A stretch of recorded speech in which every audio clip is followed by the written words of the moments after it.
आप देख रहे हैं न्यूज़ ऑन इंडिया और हर बार की तरह एक बार फिर से हम हैं एक नई लोकसभा में। आज हम हैं लोकसभा आजमगढ़ की लोकसभा क्षेत्र में, जहाँ पे आज हम जानेंगे कि अल्पसंख्यक या कहें कि मुस्लिम मतदाताओं में क्या है यहाँ की राय। क्या यहाँ की जो मुस्लिम जो मतदाता हैं या क्या अल्पसंख्यक मतदाता हैं वो ये देखती हैं कि वोट बैंक की राजनीति में आते हैं, तुष्टीकरण की राजनीति मानते हैं या फिर मोदी फैक्टर यहाँ पे काम करता है। इसको जानने की कोशिश करेंगे यहाँ पे। और मैं इस समय आजमगढ़ के मुबारकपुर में, ये अशरफिया यूनिवर्सिटी है, एशिया की सबसे बड़ी यूनिवर्सिटी है अरब लैंग्वेज की, वहाँ पे हम आए हैं और यहाँ पे कुछ लोगों को हमने बात करने की कोशिश करेंगे कि क्या है उनकी जनता के बीच में क्या राय है, किस तरीके से देखते हैं, क्या उनकी जो नीतियां हैं या फिर उनकी जो कह सकते हैं कि उनकी कुछ मांग हो सकती है, वो किस तरीके से चुनाव को देखते हैं, उनके चुनाव की रिजल्ट में कुछ झांकने की कोशिश करेंगे। शुरुआत करते हैं अपनी चर्चा की। हम पहले जाएंगे एक शख्स के पास। आप अपना नाम बता दें। इस्माइल फारूकी नाम है मेरा। भाई, क्योंकि हम आजमगढ़ में हैं, लगातार हम भ्रमण करते हुए आ रहे हैं, पूर्वांचल पूरा देख रहे हैं। बात हमेशा होती है जब भी चुनाव आता है तो सबसे सॉफ्ट टारगेट कहा जाता है अल्पसंख्यक समुदाय को, वोट बैंक की तरह उनको यूज किया जाता है। पर क्या आप देखते हैं कि ये तुष्टीकरण की, मुस्लिम तुष्टीकरण की जो राजनीति है वो यहाँ आजमगढ़ में आपको दिखती है? कि आजमगढ़ फेमस तो इसी के लिए था, पर यहाँ से अभी भी दिखता है आपको, है ऐसा कुछ नहीं? था जरूर, तुष्टीकरण की राजनीति हो रही थी समाजवादी पार्टी की तरफ से मुसलमानों का वोट लेके, और 10-10 विधायक आजमगढ़ के मुसलमानों ने समाजवादी को दिया, लेकिन मुसलमानों का कोई भला नहीं हुआ। अब यहाँ का मुसलमान भी जागरूक हुआ है और अपनी सरकार के साथ, मोदी जी के साथ यहाँ का मुसलमान भी जुड़ा है। तो क्या मुद्दे हैं यहाँ के, क्योंकि आप लोग यहाँ पे हैं, स्थानीय नेता हैं, स्थानीय लोग हैं आप लोग यहाँ पे, कि यहाँ के मुद्दे क्या हैं बेसिकली अगर चाहेंगे तो? हम तो एक शिक्षा के मंदिर के सामने खड़े हैं, अलजामतुल अशरफिया, जो विश्व में दूसरे नंबर पे आती है सुन्नी जमात की, और सबसे बड़ा मुद्दा जो है वो शिक्षा है यहाँ पे। और शिक्षा का सबसे बड़े मुद्दे को अगर किसी ने पूरा किया तो माननीय मोदी जी ने पूरा किया।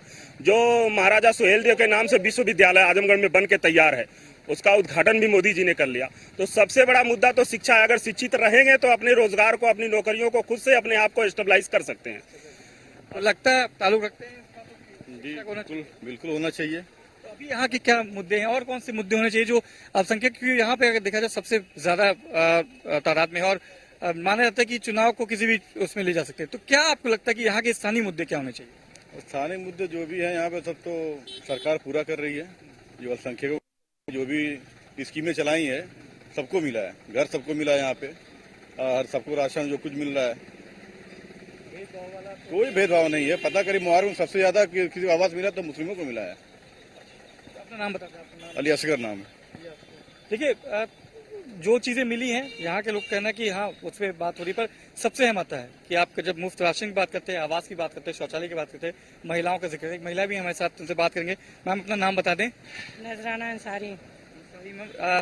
क्योंकि सबसे ज्यादा अगर टारगेट देखते हैं तो कहते हैं कि महिलाओं पे ज्यादा फोकस करती है Bharatiya Janata party vote banks के लिए, और उनमें से मुस्लिम लोग।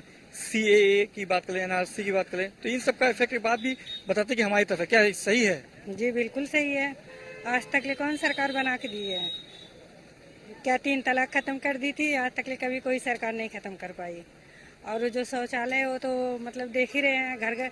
कभी भारतीय जनता पार्टी, कभी ये हिंदू, मुस्लिम, बहुजन, ये सब समाज, कोई जात बिरादर नहीं देखी है।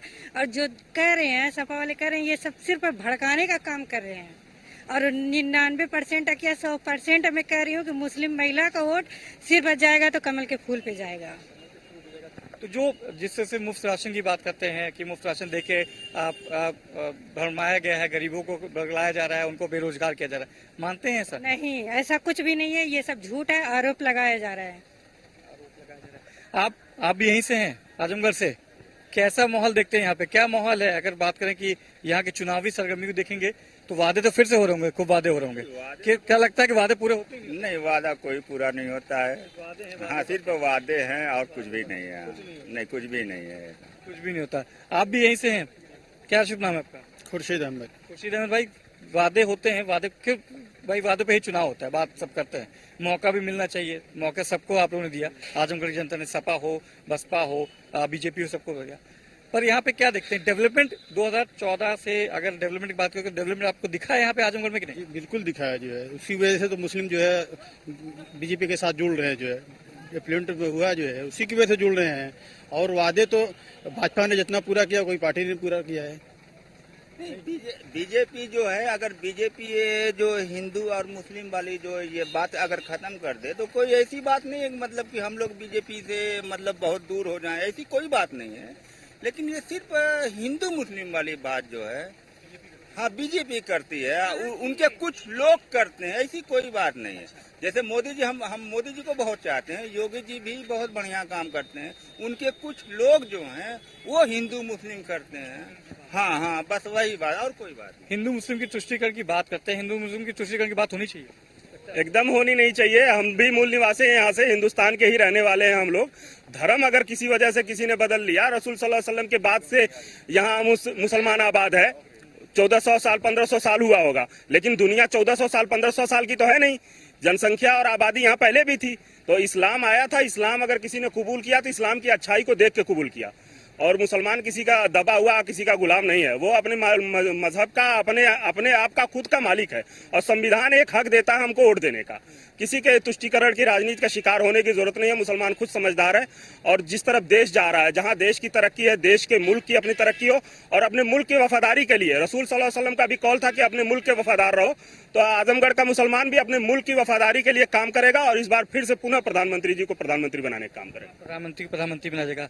आप साथ ही में आपने चुनाव तो देखे होंगे यहाँ पे, 50 साल से देख रहे हैं। कुछ बदलाव देखा है? बहुत बढ़िया बदलाव हो रहा है, जो हो रहा है बहुत बढ़िया हो रहा है। आप भी हैं कि आजमगढ़ के ही हैं?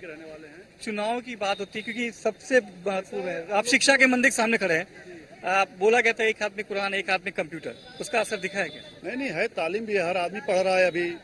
और रही बात यहाँ पे, हम लोग तो पहले बीजेपी को जानते नहीं थे, इस्माइल भाई की वजह से हम लोग बीजेपी को जाने। और इस्माइली भाई हमारे नेता इस क्षेत्र के हैं, जो आज मुस्लिम लोग इस्माइल भाई को पकड़ करके बीजेपी को पकड़ रहे हैं।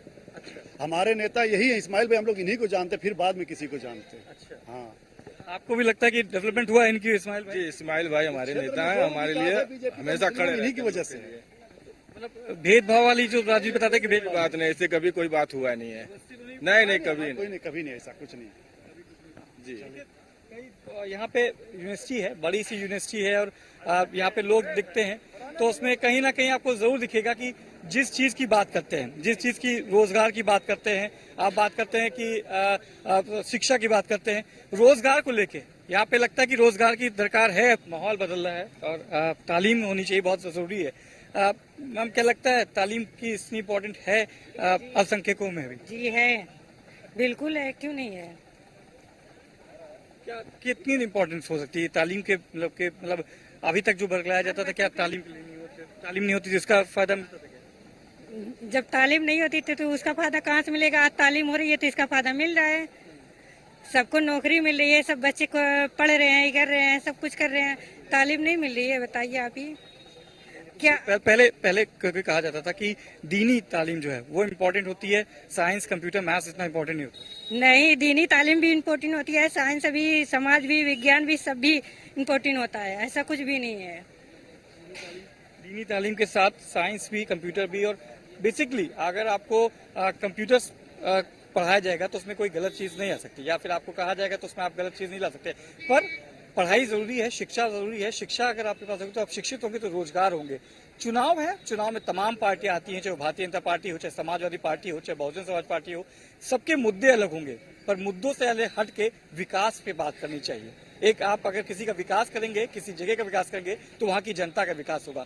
वादे करिए, वादे सभी पार्टियां करती हैं, पर वादों को पूरा करने की तहमीर रखे, तब आपको जनता अपने साथ लेके चलेगी। शायद ये मुबारकपुर की जनता है, मुबारक किसको, जिसको वोट करेगी उसके लिए मुबारक होगा, जिसको वोट नहीं करेगी उसके शायद एक बार फिर से सोचने का मौका जरूर देगी। बने रहिए हमारे साथ, हम फिर से किसी और लोकसभा में चलेंगे, वहां पे बात करेंगे, वहां पे जिक्र करेंगे कि वहां पे क्या हाल है, वहां पे क्या सूरत है। मुबारकपुर से आजमगढ़ में आज इतना ही। हम लोग फिर चलेंगे दूसरी लोकसभा में, और दूसरी लोकसभा में जाने के कि वहां का क्या हाल है, क्या सूरत हाल बदला है, कि क्या बदलाव है, क्या बदलाव आ सकते हैं। आज के लिए इतना ही। मेरे सहयोगी वीरेंद्र प्रजापति के साथ Manish Mishra, news on India, Azamgarh, Mubarakpur.